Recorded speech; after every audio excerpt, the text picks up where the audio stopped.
Hello students, welcome back to my channel Simplified Chemistry. In this particular lecture, we will discuss about the Lewis dot structure. तो वो क्यों जरूरी है दोस्तों Lewis dot structure सीखना? क्योंकि अगर मैं आपको कोई भी कंपाउंड दे रहा हूं जैसे PO4 3- तो उसका स्ट्रक्चर कैसा होगा? इट मींस स्ट्रक्चर मींस उसके अंदर कितने सिंगल बॉन्ड होंगे, कितने डबल बॉन्ड होंगे, वो कैसे पता चलेगा? तो ये आपको लुईस डॉट स्ट्रक्चर पता है तो आप ये भी बता सकते हो इसके अंदर कितने लोन पेयर बचेंगे, उसके ऊपर कितना चार्ज आएगा। ठीक है बच्चों, बहुत ही मजेदार चीज है एंड मैं बहुत ही इंपॉर्टेंट रूल्स बताने जा रहा हूं। अगर आपने वो रूल्स याद रख लिए तो आप कोई भी कंपाउंड आपको क्यों ना दे, आप उसका स्ट्रक्चर बना सकते हो। स्ट्रक्चर मींस उसके अंदर कितने बॉन्ड्स है वो वगैरह फाइंड कर सकते हो, लोन पेयर फाइंड कर सकते हो। आइए देखते हैं। ठीक है, तो चलिए हम स्टार्ट करते हैं, हेडिंग लगा देते हैं एंड हेडिंग है Lewis dot structure. Clear? Most important one, Lewis dot structure. Okay, so are you ready all? So let us start our Lewis dot structure. तो रूल नंबर वन क्या है दोस्तों? तो रूल नंबर वन मैं लिख रहा हूं, उसे बहुत ही ध्यान से समझ लेना कि place list electronegative element, place list electronegative element, okay, as central atom, as central atom. उसमें एक्सेप्शन है, एक्सेप्ट हाइड्रोजन। ओके, तो इसमें क्या बताया है कि भाई आप जो भी एलिमेंट है आपके पास, ओके, उसमें से जिसकी इलेक्ट्रोनेगेटिविटी कम है उसको आप सेंटर में लिखोगे। तो एज एग्जाम्पल बता रहा हूं, अगर CO2 दिया है तो इन दोनों में किसकी इलेक्ट्रोनेगेटिविटी कम है? कार्बन की। तो कार्बन को आप सेंटर में रखोगे एंड उसके आजू बाजू 2 ऑक्सीजन रखोगे। तो ये एक सही तरीका है लिखने का। आप OOC नहीं लिख सकते या तो COO नहीं लिख सकते। इवन जिसकी इलेक्ट्रोनेगेटिविटी कम है उसको आपको सेंट्रल एटम लेना पड़ेगा। उसमें एक्सेप्शनल केस होता है हाइड्रोजन। हाइड्रोजन जनरली कभी भी सेंटर वाले पार्ट में नहीं आएगा, वो जो होगा वो एंड में ही आता है। तो हाइड्रोजन को हम एक्सेप्शन कंसीडर कर रहे हैं क्योंकि उसकी इलेक्ट्रोनेगेटिविटी भले ही कम है बट उसको हम सेंटर में नहीं रखेंगे। ठीक है, अभी उसके अंदर चलो इसको ए नाम दे देता हूं। उसके अंदर बी रूल क्या कहता है? तो बी रूल ऐसा कहता है कि oxygen oxygen never binds with another oxygen except, exception बहुत है, O2 के अंदर, O3 के अंदर, पैरोक्साइड। पैरोक्साइड क्या होता है? लाइक H2O2 वगैरह, जिसमें एक ऑक्सीजन दूसरे ऑक्सीजन के साथ सिंगल बॉन्ड के साथ अटैच है, ओजोनाइड कंपाउंड। क्लियर? फिर देखते हैं KO2। तो ये सारे क्या होते हैं? Super oxide. ये हम पढ़ेंगे बाद में। ओके, तो इसको आपको याद रखना है दोस्तों। ये क्या बताया मैंने कि भाई ऑक्सीजन कभी दूसरे ऑक्सीजन के साथ कनेक्ट नहीं होगा, खाली इसमें ही कनेक्ट होगा। कौन कौन? के O2 के अंदर, O3 के अंदर, पैरोक्साइड, हाइड्रोजन पैरोक्साइड वगैरह जो पैरोक्साइड होता है उसके अंदर एक ऑक्सीजन दूसरे ऑक्सीजन के साथ कनेक्ट होता है। सुपर ऑक्साइड, क्लियर, उसमें भी कनेक्ट होता है ऑक्सीजन। बाकी अभी आप देखो CO2, तो उसमें एक ऑक्सीजन दूसरे ऑक्सीजन के साथ कनेक्ट नहीं होगा। ठीक है, ऐसे रहेगा। ये रूल है इन शॉर्ट, ये आपको याद रखना पड़ेगा। रूल ऐसे ही होते हैं। क्लियर? अभी सी रूल ऐसा कहता है कि भाई hydrogen always links with oxygen in hydroxy acids, in hydroxy acids. It means अगर हम बात करते हैं HNO3 की, अगर हम बात करते हैं HNO3 की, तो उसमें H है, N है, O है। सबसे कम इलेक्ट्रोनेगेटिविटी किसकी है? हाइड्रोजन की। बट हाइड्रोजन को हम नहीं लेंगे, एक्सेप्शनल केस है, तो नाइट्रोजन को सेंटर में रखेंगे। ओके, इसमें क्या बताया कि भाई हाइड्रोजन हमेशा ऑक्सीजन के साथ ही लिंक होगा। किसके अंदर? एसिड के अंदर। तो ये तो भाई HNO3 को नाइट्रिक एसिड कहते हैं, तो उसके आजू बाजू चलो मैं 3 ऑक्सीजन बता देता हूं, यानी एक हाइड्रोजन इधर बता देता हूं। तो भाई हाइड्रोजन ऑक्सीजन के साथ ही लिंक होगा, नाइट्रोजन के साथ नहीं होगा। ठीक है, इट मीन्स कोई भी हाइड्रोक्सी एसिड्स होते हैं उसके अंदर जो हाइड्रोजन होता है वो ऑक्सीजन के साथ ही लिंक होता है दोस्तों, तो ये आपको याद रखना पड़ेगा। ठीक है, ओके। एंड अगर कोई पोली सेंटर्ड मॉलिक्यूल्स आ रहे हैं, याद रखना पोली सेंटर्ड मॉलिक्यूल्स है कोई, तो उसको आपको सिमेट्रिकली लिखना पड़ेगा। ये क्या है सिमेट्रिकली, क्या लिखना पड़ेगा आपको, ये कैसी बात हो गई? तो जैसे मैं बात करूं कि C2H4 जो है, तो C2H4 को आपको 2C सिमेट्रिकली लिखना पड़ेगा। H ऐसे लिखो या तो H, आप ऐसे नहीं लिख सकते CHH क्लियर, ये गलत तरीका हो जाएगा। सिमेट्रिकली इस साइड जो है उसी साइड वो ही लिखना है, सिमेट्रिकली आपको लिखना है। ये हो गया फर्स्ट पार्ट के रूल्स। अभी दूसरे रूल जो है उससे ही मेन पता चलेगा, बट ये एक बहुत ही बेसिक रूल है, तो उसको मैं फिर से बता देता हूं कि कोई भी जिसकी इलेक्ट्रोनेगेटिविटी कम होगी उसको आप सेंटर में रखोगे। ऑक्सीजन किसी ऑक्सीजन के साथ जनरली कनेक्ट नहीं होता है, खाली इतने कंपाउंड्स के अंदर कनेक्ट होता है। हाइड्रोजन जो होता है वो ऑक्सीजन के साथ ही कनेक्ट होगा कोई भी हाइड्रोक्सी एसिड के अंदर। एंड जो पोलीसेंटर, एक से ज्यादा सेंटर वाले जो मॉलिक्यूल्स है, ओके, उसको आपको सिमेट्रिकली लिखना होगा। बहुत ही आसान है बच्चों, बहुत ही आसान है, इसको दिमाग में बैठा दो, हो जाएगा। आप खाली इसे याद रखिए, फिर आप ही मुझे कहोगे नहीं सर मजा आ गया। ठीक है, तो इसको खाली याद रखिए, आप इसका स्क्रीनशॉट ले लीजिए। ठीक है, इसका स्क्रीनशॉट ले लीजिए, फिर हम आगे निकलते हैं। ओके, चलिए हो गया। तो ये था हमारा रूल नंबर 1। अभी रूल नंबर 2 क्या कहता है? तो रूल नंबर 2 क्या कहता है, चलिए उसको भी डिस्कस करते हैं। तो रूल नंबर 2 में भी ए पार्ट है, वो ऐसा कहता है कि count the number of valence electrons, count number of valence electrons, बहुत ही इंपॉर्टेंट है। Okay, of all atoms, of all atoms, and उसको ऐड करना है, उसे हम V कहते हैं। उसे कौन से सिंबल से बताया जाता है? V के सिंबल से बताया जाता है। सब समझाता हूं, खाली इसे बहुत ध्यान से देखिएगा। इट मीन्स एग्जाम्पल में लूं तो आपको क्लियर होगा। जैसे H2O है, तो उसमें 2 हाइड्रोजन और 1 ऑक्सीजन है, तो सबके वैलेंस इलेक्ट्रॉन फाइंड करने हैं एंड उनको ऐड करना है। ठीक है, count the number of valence electrons of all atoms, it means उसको ऐड भी करना है।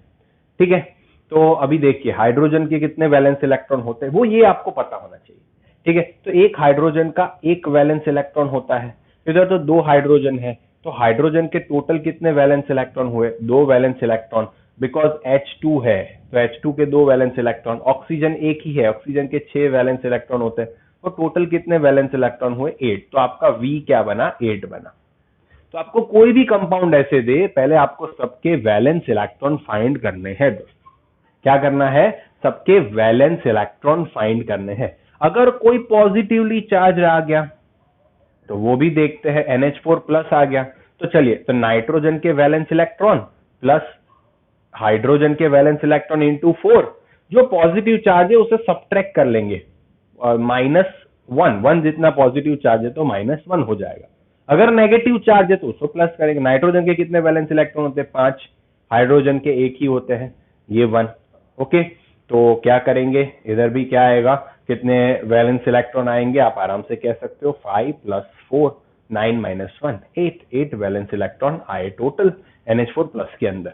अगर कोई नेगेटिवली चार्ज है, नेगेटिवली चार्ज मीन्स PO4 3- है अगर, तो PO4 3- में क्या करेंगे? P + 4O, अभी जितना नेगेटिव चार्ज है उसको ऐड करेंगे +3, जितना नेगेटिव चार्ज है वो ऐड होगा, पॉजिटिव चार्ज सब्ट्रैक्ट होगा। फिर से बता रहा हूं, पॉजिटिव चार्ज सब्ट्रैक्ट होगा, नेगेटिव चार्ज ऐड होगा। फास्फोरस के 5 वैलेंस इलेक्ट्रॉन, ऑक्सीजन के 6 वैलेंस इलेक्ट्रॉन एंड +3। ओके, तो आप आराम से कर सकते हो, क्या आएगा? 32। तो इसके 32 वैलेंस इलेक्ट्रॉन निकले। तो ऐसे आप किसी के ऊपर न्यूट्रल है, पॉजिटिव चार्ज है, नेगेटिव चार्ज है, सबके आप आराम से वैलेंस इलेक्ट्रॉन फाइंड कर सकते हो। तो ये फर्स्ट रूल है, सबके वैलेंस इलेक्ट्रॉन फाइंड करना है। सेकंड जो पॉइंट है वो बहुत ही मोस्ट इंपॉर्टेंट है। तो इसे रिक्वायर्ड इलेक्ट्रॉन्स कहा जाता है, required electrons to complete octet. ये इसे समझना दोस्तों, इसे समझना, इसे आर से डिनोट किया जाता है। ये जैसे वी से डिनोट किया गया था, इसे आर से डिनोट किया जाता है, required electrons to complete octet. It means इसमें सब लोग गलती करते हैं, इसे समझना कि H2O दिया है तो इसमें ऐसा पूछा है कि हाइड्रोजन को कितने टोटल इलेक्ट्रॉन चाहिए, कितने टोटल इलेक्ट्रॉन कह रहा हूं। ओके, तो इधर में रिक्वायर्ड टोटल इलेक्ट्रॉन्स, तो आपको क्या कंफ्यूजन नहीं होगा कि टोटल इलेक्ट्रॉन कितने चाहिए अपना ऑक्टेट कंप्लीट करने के लिए। तो हाइड्रोजन टोटल कितने इलेक्ट्रॉन गेन करेगा, टोटल उसके पास कितने इलेक्ट्रॉन आएंगे तो उसका ऑक्टेट कंप्लीट होगा, 2। तो एक हाइड्रोजन के पास 2 इलेक्ट्रॉन आएंगे तब उसका ऑक्टेट कंप्लीट होगा। इसके पास 2 हाइड्रोजन है तो टोटल 4 इलेक्ट्रॉन आएंगे तब उसका ऑक्टेट कंप्लीट होगा। ठीक है, फिर से ऑक्सीजन का ऑक्टेट कंप्लीट कब होगा, वो कितने इलेक्ट्रॉन गेन करेगा, टोटल कितने इलेक्ट्रॉन होने चाहिए, 8 इलेक्ट्रॉन होगा तब जाके उसका ऑक्टेट कंप्लीट हो जाएगा। इट मींस उसको 8 इलेक्ट्रॉन चाहिए, रिक्वायर्ड इलेक्ट्रॉन्स 8। समझ में आ रहा है दोस्तों, समझ में आ रहा है। तो इनको भी ऐड करना है, जो भी है इसको भी ऐड करना है, तो ये आएंगे 12 इलेक्ट्रॉन। फिर से बता रहा हूं मेरे दोस्तों, फिर से बता रहा हूं, अगर यहाँ पे HCl आया, यहाँ पे HCl आया तो हाइड्रोजन को कितने चाहिए इलेक्ट्रॉन्स ऑक्टेट कंप्लीट करने के लिए, 2। एंड क्लोरीन को कितने चाहिए, क्लोरीन को 8 ही इलेक्ट्रॉन चाहिए ऑक्टेट कंप्लीट करने के लिए, तो 8 तो क्या बनेगा, 10 बनेगा। समझ में आ रहा है, समझ में आ रहा है, बहुत ही सिंपल है ये, बहुत ही simple. It means octet complete करने के लिए टोटल इलेक्ट्रॉन कितने चाहिए। कुछ लोग उसे कंफ्यूज क्या कर देते हैं कि भाई हाइड्रोजन के पास 1 इलेक्ट्रॉन तो है तो सर उसे 1 ही चाहिए ना। यस, उसे 1 ही चाहिए, पर इधर हमें क्या लिखना है, टोटल लिखना है। इस दोनों को मिला के टोटल कितने इलेक्ट्रॉन होने चाहिए, तो वे टोटल 2 इलेक्ट्रॉन होगा तब जाके इसका ऑक्टेट कंप्लीट होगा। तो रिक्वायर्ड इलेक्ट्रॉन हाइड्रोजन के क्या आएंगे, 2 आएंगे। ये बात समझ लिया तो बात हो गई भी आपकी क्लियर। तो आपका क्लियर हो जाएगा इसमें ही, आपको कोई कोई प्रॉब्लम नहीं आएगा इसके अंदर। ठीक है, फिर आपको क्या करना है, इसके बाद आपको shared electrons and unshared electron count करने हैं। चलिए, तो इसको ऐसे लिखते हैं कि भाई count shared electrons and unshared electrons, unshared electrons. It means कितने इलेक्ट्रॉन टोटल शेयर किए गए हैं एंड कितने इलेक्ट्रॉन अनशेयर्ड है। तो शेयर्ड के लिए आपको क्या पता चलेगा कि भाई टोटल कितने इलेक्ट्रॉन है, समझ लेना। ओके, रिक्वायर्ड इलेक्ट्रॉन कितने हैं एंड वैलेंस इलेक्ट्रॉन कितने हैं, तो उससे आपको शेयर्ड इलेक्ट्रॉन्स मिलेंगे। R minus V required electron minus valence electron, समझिएगा। आर माइनस वी आपको क्या देगा, शेयर्ड इलेक्ट्रॉन देगा एंड बॉन्डिंग पेयर भी देगा। बॉन्डिंग पेयर समझ लेना, ये बहुत ही इंपॉर्टेंट बात है। बॉन्डिंग पेयर आपको कैसे मिलेगी, तो बॉन्डिंग पेयर आपको मिलेगी S/2 से, शेयर्ड इलेक्ट्रॉन बाय 2 से बॉन्डिंग पेयर मिलेगी। अनशेयर्ड इलेक्ट्रॉन के लिए क्या करेंगे, V माइनस S, तो वैलेंस इलेक्ट्रॉन जो थे वो एंड उसमें से कितने शेयर्ड इलेक्ट्रॉन आ रहे हैं वो, तो वो आपको अनशेयर्ड इलेक्ट्रॉन्स मिलेंगे एंड उसके ऊपर से आपको लोन पेयर मिलेगा। लोन पेयर होगा U/2। बस इतना आपने याद रखा, आपका काम हो जाएगा। फिर आपको बस खाली ऑक्टेट को देखना है, आपको सबका ऑक्टेट कंप्लीट करवाना है, इतने रूल्स याद रह जाए तो। फिर से बता रहा हूं, लास्ट वाले रूल्स फिर से बता रहा हूं कि आपको shared and unshared electron count करने हैं कि कितने शेयर्ड इलेक्ट्रॉन है, कितने अनशेयर्ड इलेक्ट्रॉन है। ठीक है, ओके। अभी क्या करेंगे कि बॉन्डिंग पेयर कैसे पता चलेगा, भाई शेयर्ड इलेक्ट्रॉन बाय 2, तो ये simple R minus V and lone pair U/2। इसका स्क्रीनशॉट ले लो, फिर मैं सारे रूल्स शॉर्ट में लिख देता हूं, हम अपने स्ट्रक्चर बनाते हैं।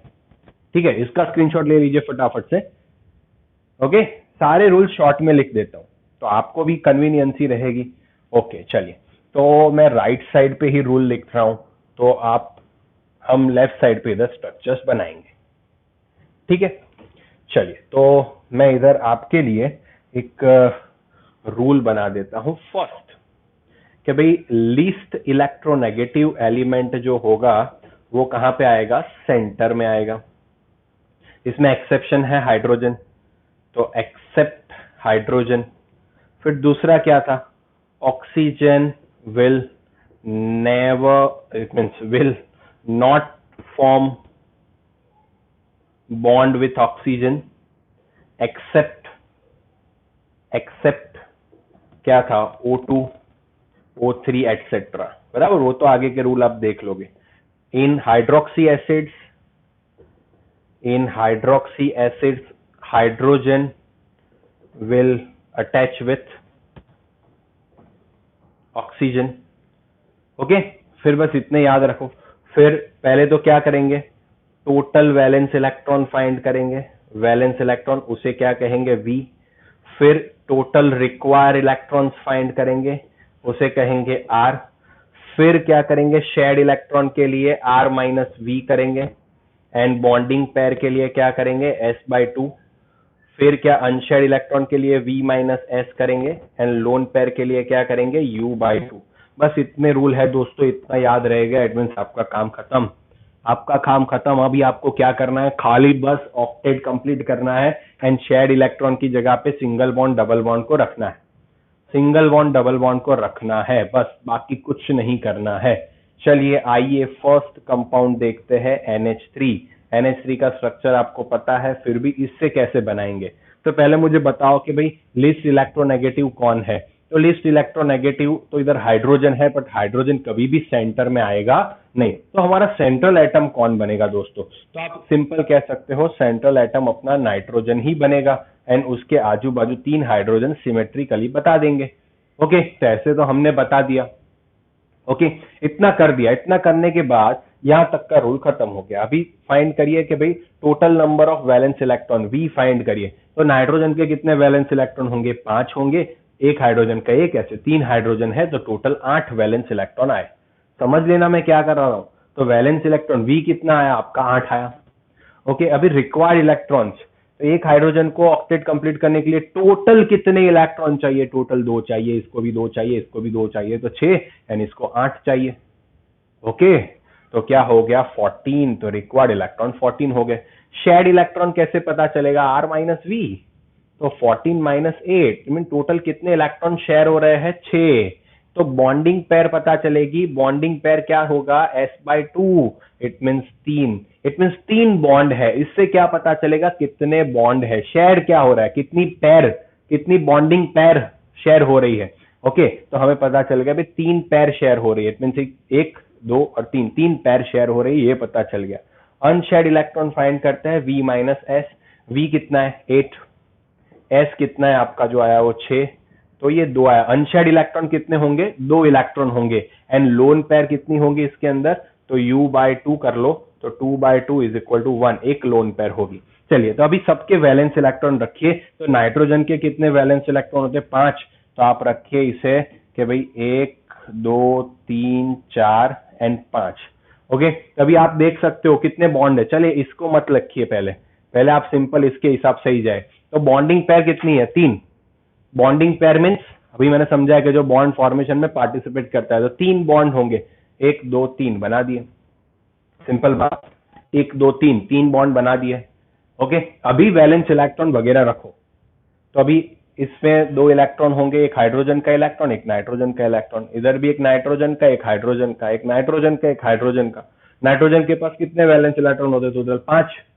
तो 1, 2, 3 लिखे, तो 4, 5. तो ये सब कुछ मैच होना चाहिए. चलिए, एक लोन पेयर आ गया, यस, एक लोन पेयर आ गया. ठीक है, 3 बॉन्डिंग पेयर आ गए, यस, एक बॉन्डिंग पेयर, दूसरी बॉन्डिंग पेयर, तीसरी बॉन्डिंग पेयर. तो इसके स्ट्रक्चर को हम ऐसे लिख सकते हैं, ये H, ये H, ये H, और इधर लोन पेयर. एंड आप ऐसे भी रिप्रेजेंट कर सकते हो उसके स्ट्रक्चर को कि भाई NH3 का स्ट्रक्चर ऐसा होगा. समझ में आया, इधर लोन पेयर दिखानी है. ठीक है, क्लियर. ओके, लोन पेयर को कुछ बार ऐसे भी दिखाते हैं, तो कंफ्यूजन नहीं होना है. ठीक है, तो ऐसे होगा. तो आपने पता लगा लिया कि इसके अंदर कोई डबल बॉन्ड नहीं है, सिंगल बॉन्ड है. ऐसे कोई भी कंपाउंड क्यों ना दिया आपको, आप आराम से कर सकते हो. लो स्क्रीनशॉट इसका, फिर दूसरा कंपाउंड देखते हैं. ठीक है, जो बार बार पूछा जाता है ऐसे ही कंपाउंड देखते हैं. चलिए फटाफट से. ओके, हो गया, वेरी गुड. तो अभी देखते हैं दूसरा कंपाउंड. एंड दूसरा कंपाउंड हम लेते हैं CO3 2-. चलिए, ये इंपॉर्टेंट है, पूछा भी जाता है एग्जाम में. CO3 2-. इट मींस CO3 के ऊपर -2 जितना चार्ज है. तो अभी पहले क्या करेंगे, जो लिस्ट इलेक्ट्रोनेगेटिव एलिमेंट है उसे सेंटर में लिखेंगे. C और O में किसकी इलेक्ट्रोनेगेटिविटी कम है, C की. तो C को ऐसे लिखेंगे, 3 ऑक्सीजन उसके आजू बाजू रख देंगे, खत्म बात. ओके, इतना क्लियर हो गया सबको? ओके, अभी क्या करेंगे कि हाँ यहां तक तो खत्म हो गया। अभी टोटल वैलेंस इलेक्ट्रॉन फाइंड करेंगे। वैलेंस इलेक्ट्रॉन V, तो कार्बन का 4, ऑक्सीजन का 6, 6 3 18, 18 प्लस 4 22 प्लस 2 24, 24 वैलेंस इलेक्ट्रॉन आएंगे। फिर से काउंट कर लीजिए, कार्बन के 4, एक ऑक्सीजन का 6, ऐसे 3 ऑक्सीजन है तो 18 प्लस 4 22 एंड 2 जितना नेगेटिव चार्ज है तो ऐड करेंगे, हमने आगे ही देखा 24 इलेक्ट्रॉन। रिक्वायर्ड इलेक्ट्रॉन कितने होंगे? कार्बन को भी 8 इलेक्ट्रॉन चाहिए ऑक्टेट कंप्लीट करने के लिए, ऑक्सीजन को भी 8 इलेक्ट्रॉन चाहिए ऑक्टेट कंप्लीट करने के लिए, तो टोटल 4 हो गए। तो 3 ये 8 3 24 प्लस 4 तो 8 4 32, तो 32 इलेक्ट्रॉन रिक्वायर्ड है। ठीक है, अभी शेयर्ड इलेक्ट्रॉन क्या आएगा? तो R माइनस वी अपना शेयर्ड इलेक्ट्रॉन आएगा, तो 32 माइनस 24 करिए तो जरा। ओके, 32 माइनस 24 8 आएगा। ओके, तो शेयर्ड इलेक्ट्रॉन 8 आए, तो बॉन्डिंग पेयर कितनी आएगी? तो आप आराम से कह सकते हो बॉन्डिंग पेयर 4 आएगी। इट मीन्स 4 बॉन्ड बनने वाले हैं, इतना तो पता चला। अनशेयर्ड इलेक्ट्रॉन कितने होंगे? V माइनस एस जितने होंगे। V कितना है? 24 एंड S कितना है? 8। तो ये तो भाई देखिए कितना हो गया, 16 अनशेयर्ड इलेक्ट्रॉन्स होंगे। 16 अनशेयर्ड इलेक्ट्रॉन, सोचिए जरा, तो लोन पेयर कितनी होगी? तो लोन पेयर आप U/2 करोगे तो 8 जितनी लोन पेयर होगी। तो इससे दोस्तों हमें क्या पता चला कि इसके अंदर 4 बॉन्ड है, तो अभी एक तो इधर लगा दिया, एक इधर लगा दिया, एक इधर लगा दिया, तो फिर 4 बॉन्ड है। इट मीन्स हमें यह पता चलना चाहिए कि कोई एक ऑक्सीजन के साथ डबल बॉन्ड होगा, कोई एक ऑक्सीजन के साथ डबल बॉन्ड होगा। तो आइए इसको इधर डबल बॉन्ड बना देता है। अभी देखते हैं, अभी सबके वैलेंस इलेक्ट्रॉन रखते हैं एंड ये मैच करते हैं। ओके, चलिए, तो अभी कार्बन के पास कितने इलेक्ट्रॉन होते हैं? 4, तो 1 2 3 एंड 4, तो कार्बन के 4 इलेक्ट्रॉन तो बता दिए। ऑक्सीजन के पास कितने वैलेंस इलेक्ट्रॉन होते हैं? 6, तो एक इधर 1 2 3 1 2 3 4 5 एंड 6। ठीक है, इधर भी बता देते हैं 1 2 3 4 5 एंड 6, इधर भी बता देते हैं 1 2, इसने 2 इलेक्ट्रॉन शेयर किया, 3 4 5 एंड 6। अभी आप समझ सकते हो कि इसके ऊपर -2 जितना चार्ज है, तो -2 चार्ज कब आएगा? -2 चार्ज कब आएगा? जब 2 इलेक्ट्रॉन एक्स्ट्रा होंगे, जब 2 इलेक्ट्रॉन क्या होंगे मेरे दोस्तों? एक्स्ट्रा होंगे। तो अभी आप देखिए, अभी मैं क्या एक जादू कर रहा हूं, देखिए, आप देखिए, कार्बन का ऑक्टेट कंप्लीट हो गया, 1 2 3 4 5 6 7 8, कार्बन का ऑक्टेट कंप्लीट हो गया। ये ऑक्सीजन का ऑक्टेट कंप्लीट हो गया, देखिए 1 2 3 4 5 6 7 8, यस, ये ऑक्सीजन का ऑक्टेट कंप्लीट हो गया। ये कार्बन का भी ऑक्टेट कंप्लीट हो गया, बट ये ऑक्सीजन की बात करें तो देखिए 1 2 3 4 5 6 7, 7 ही है, उसका ऑक्टेट कंप्लीट नहीं हुआ, तो एक नेगेटिव चार्ज मैं इसके ऊपर लगा दूं ऐसे। ठीक है, तो इसके ऊपर एक नेगेटिव चार्ज माइनस साइन रख देता हूं। ठीक है, एक नेगेटिव चार्ज, एक एक्स्ट्रा इलेक्ट्रॉन लगा दिया। अब इसका ऑक्टेट कंप्लीट हो गया, देखिए 1 2 3 4 5 6 7 8, इधर देखिए 1 2 3 4 5 6 7, तो दूसरा नेगेटिव चार्ज इधर लगा दूं। ठीक है, तो ये हो गया अपना स्ट्रक्चर। अभी स्ट्रक्चर सच्चा है कि नहीं है, करेक्ट है कि नहीं है, कैसे पता चलेगा? इससे पता चलेगा। तो कितनी लोन पेयर आ रही है? 8। तो देखिए 1, ये 1, ये 2, ये 3, ये 4, ठीक है, फिर ये दोनों ही एक साथ में ही लिखेंगे हम। ओके, तो 5, ये 6, ये 7 और ये 8। ओके, समझ में आया? तो टोटल कितनी? 8 लोन पेयर आ रही है, यस। 4 बॉन्डिंग पेयर बन रहे हैं, यस। तो इट मीन्स इसका स्ट्रक्चर आप कैसे लिखोगे? इसका स्ट्रक्चर आप ऐसे लिखोगे, C डबल बॉन्ड O, इधर O और O, इसके ऊपर नेगेटिव चार्ज, इसके ऊपर नेगेटिव चार्ज। और आप ऐसे भी लिख सकते हो C double bond O O O and उसके ऊपर पूरा -2 चार्ज। क्लियर? ऐसे आप लिख सकते हो ये स्ट्रक्चर को। समझ में आया? तो ये उसका लुईस स्ट्रक्चर है, तो आपने ये बना दिया खाली इतने डेटा कलेक्ट करके। ठीक है, समझ में आया दोस्तों? बहुत ही है ना आसान। ओके, चलिए इसका स्क्रीनशॉट लीजिए, फिर दूसरा एक कंपाउंड देखते हैं। बहुत ही इजी है ये, बहुत ही इजी है। आपने इसके प्रैक्टिस किया तो आप सारे कंपाउंड कर लोगे, कोई भी कंपाउंड क्यों ना हो। चलिए, तो अभी देखते हैं PO4 3-, तो इसमें किसकी इलेक्ट्रोनेगेटिविटी कम है? P की। तो P को सेंटर में रखते हैं एंड 4 ऑक्सीजन को उसके आजू बाजू रख देते हैं, सिमेट्रिकली रख दिया। फिर वैलेंस इलेक्ट्रॉन फाइंड करने की बारी आई, तो वैलेंस इलेक्ट्रॉन इसमें कितने, फास्फोरस के 5। चलिए मैं लिखता हूं तो आपका कंफ्यूजन भी ना हो, 5 प्लस इसके 6 4 24 प्लस नेगेटिव चार्ज को ऐड करेंगे 3। ओके, तो आप ही मुझे बताइए 32 होंगे, तो इसके 32 इलेक्ट्रॉन्स होंगे। Okay done. अभी रिक्वायर्ड इलेक्ट्रॉन कितने हैं, फास्फोरस को भी 8 चाहिए, ऑक्सीजन को भी 8 चाहिए, तो 8 8 4 32 प्लस 8 40, तो 40 इलेक्ट्रॉन रिक्वायर्ड है। अभी शेयर्ड इलेक्ट्रॉन कैसे पता चलेगा, R माइनस वी, तो 40 माइनस 32, तो शेयर्ड 8 इलेक्ट्रॉन्स होंगे एंड बॉन्डिंग पेयर कितनी आएगी, तो s/2, तो वो 4 आएगी। इतने 4 बॉन्ड बनने वाले हैं, इतना पता चल गया। अनशेयर्ड इलेक्ट्रॉन्स कितने आए दोस्तों, तो वो V माइनस एस जितने आएंगे। V कितना है 32 एंड S कितना है 8। अभी समझिएगा, ओके समझिएगा इसे, यही इंपॉर्टेंट है। तो 24 इलेक्ट्रॉन्स, तो 24 अनशेयर्ड इलेक्ट्रॉन्स, तो लोन पेयर कितनी होगी, तो U/2, तो 12 लोन पेयर्स होंगी एंड -3 चार्ज है, उसको भी दिखाना पड़ेगा। अभी इधर कितने बॉन्ड है, 4 बॉन्ड है। अभी समझिएगा, हाँ ये बहुत ही इंपॉर्टेंट वाला कंपाउंड है। इसके अंदर कितने बॉन्ड आए, 4, तो 1 2 3 एंड 4। ये 4 बॉन्ड तो हमने बता दिए, ये 4 बॉन्ड तो हमने क्या किया, बता दिए। ठीक है दोस्तों, तो ये 4 बॉन्ड हमने बता दिए।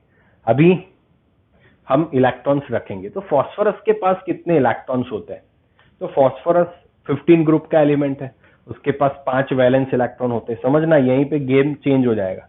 तो 1 2 3 4 एंड 5, उसके पास 5 वैलेंस इलेक्ट्रॉन होते हैं।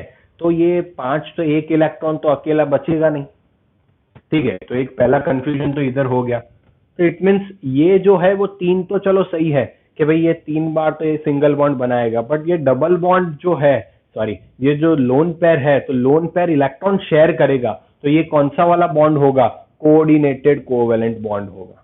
ये वाला बॉन्ड कौन सा होगा, कोऑर्डिनेटेड कोवेलेंट बॉन्ड। ये शेयर नहीं करेगा, ये डोनेट करेगा, ये डेटिव बॉन्ड होगा। समझ में आया। इन शॉर्ट 4 बॉन्ड ही बता रहे हैं, तो 1 2 3 एंड 4, ठीक है, 4 बॉन्ड ही बता रहे हैं। ओके, अगर डबल, ये 2 इलेक्ट्रॉन है, 2 इलेक्ट्रॉन है, अगर 2 इलेक्ट्रॉन अगर डबल बॉन्ड फॉर्म कर रहा है, तो ये भी 2 इलेक्ट्रॉन शेयर करेगा, तो इसका ऑक्टेट कंप्लीट नहीं होगा।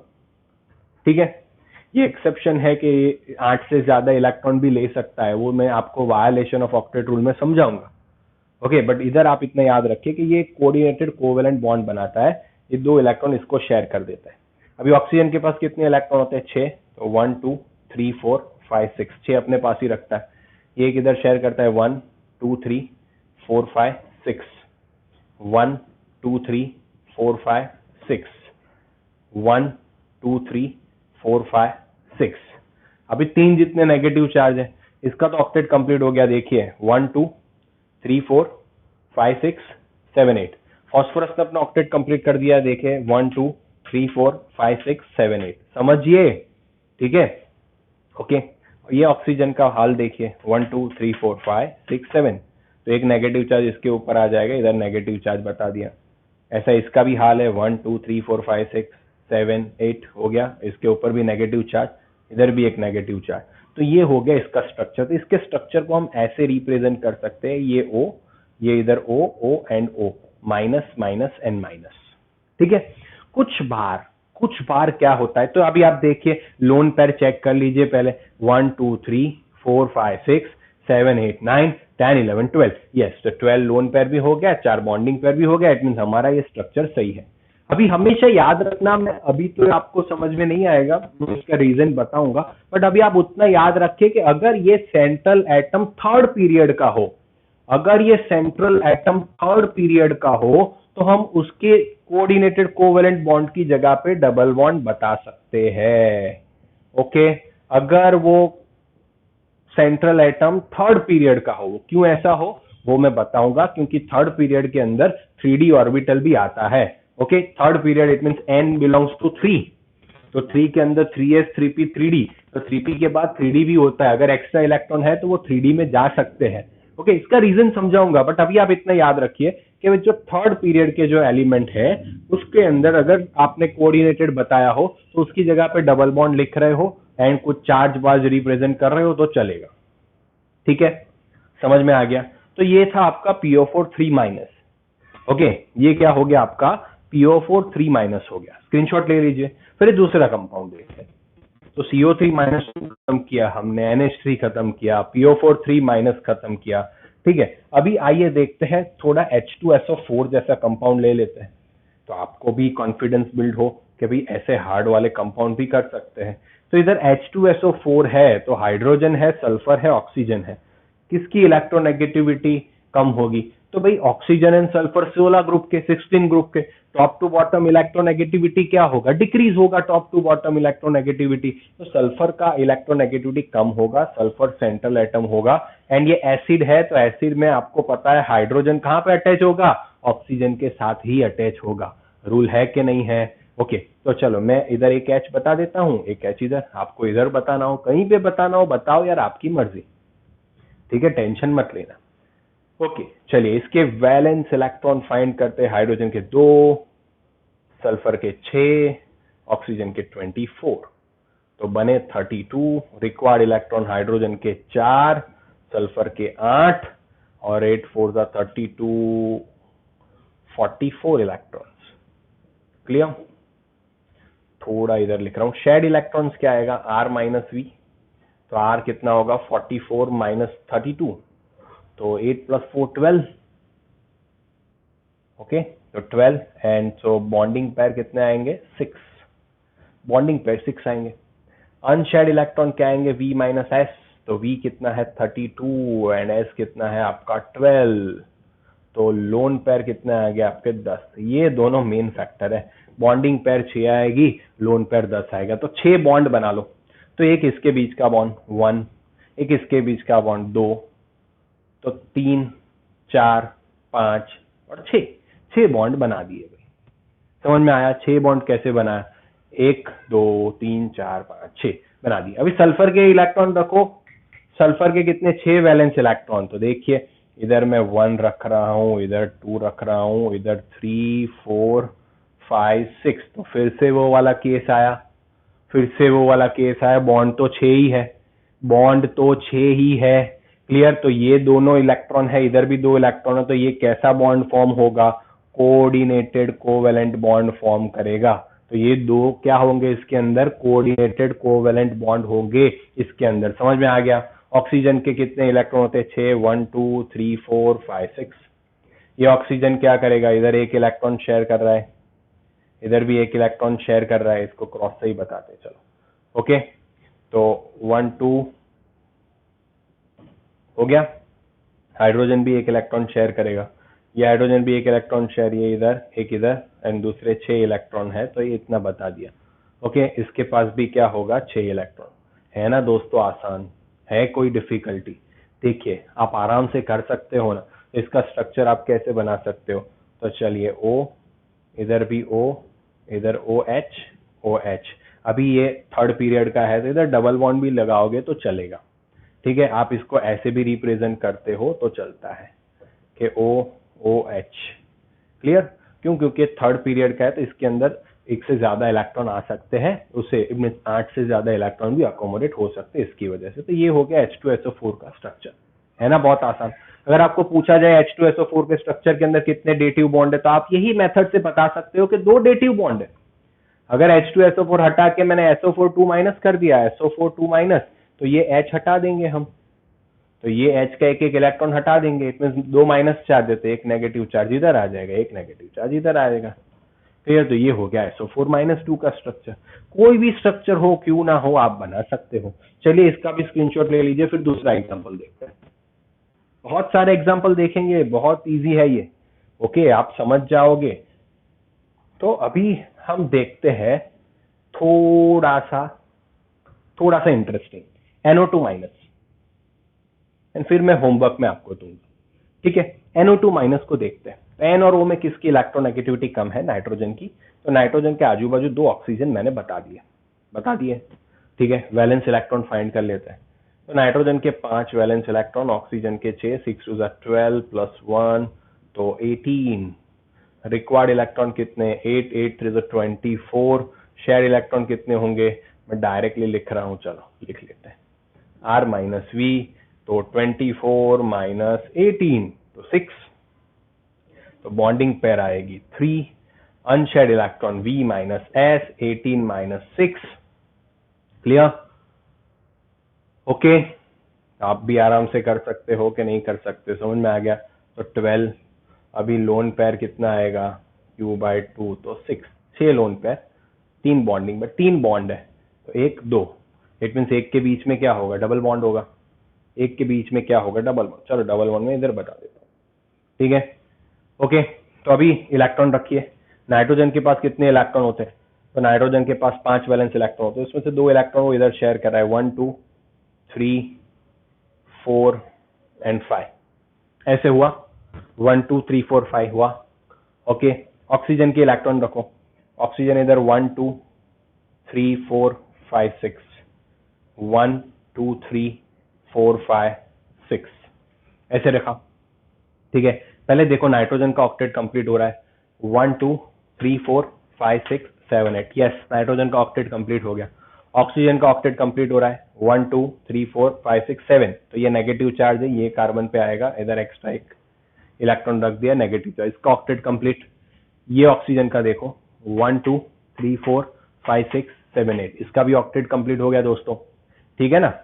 ओके, तो इसका भी ऑक्टेट कंप्लीट हो गया। अभी लोन पेयर मैच हो रही है कि नहीं, देखो 6, तो 1 2 3 4 5 एंड ये 6, 1 2 3 4 5 6, यस, तो ये भी मैच हो रहा है। इट मीन NO2 का स्ट्रक्चर क्या आएगा, एन डबल बॉन्ड O के ऊपर माइनस चार्ज, तो ये होगा आपका NO2 माइनस का स्ट्रक्चर। समझ में आया? ये क्या होगा आपका NO2 माइनस का स्ट्रक्चर होगा, समझ में आ गया? डन?